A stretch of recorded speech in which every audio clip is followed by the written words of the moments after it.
Tama, dahil nangyayari talaga na kakaibang pangalan ang binibigay kapag confidential or intelligence fund. Kaya isa pang tanong ko, dun sa notice of suspension, pati na rin sa ND, ang pagkaintindi natin, final ba ito o hindi? Kapag sinabi po kasing notice of disallowance under the joint circular, meron na pong obligation to restitute agad. Tama, final siya sa COA. Pero kahit ang desisyon ng COA, pwedeng dalhin sa Supreme Court para maging pinal na pinal. Di po ba? I-clarify ko lang po, kapag dumating na po kasi sa Supreme Court, ang tanging ground na lang po dyan ay grave abuse of discretion amounting to lack or excess of jurisdiction. So wala na pong kinalaman po yung factual matters.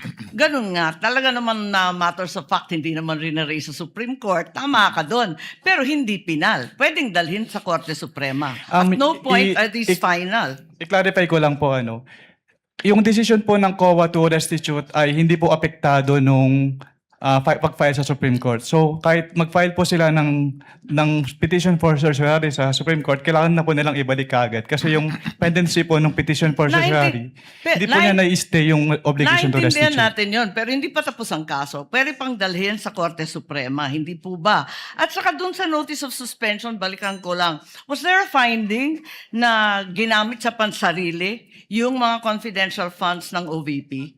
That is a presumption po under joint circular. Misappropriated ba yun? Kindly wrap up. That is a presumption Judge po. Marcos. Hindi po kailangan directly sabihin kasi nagkaroon po ng presumption. Pero hindi sinabi. Sa madaling sabi, Pero dahil wala presumption talagang po siya, hindi po siya kailangan sabihin, Your Honor. Naintindihan ko, pero wala doon. Is there a COA finding na ninakaw ang confidential funds doon sa various AOMs and notice? Meron bang sinasabi doon na ninakaw? It was stolen? There is a prima facie evidence na nagamit po siya for personal use or benefit under the joint circular. Kaya nga. Kindly wrap up, Senator Judge Marcos. Yes, You're gonna bail us I round two. am done, but I have questions kung may second round.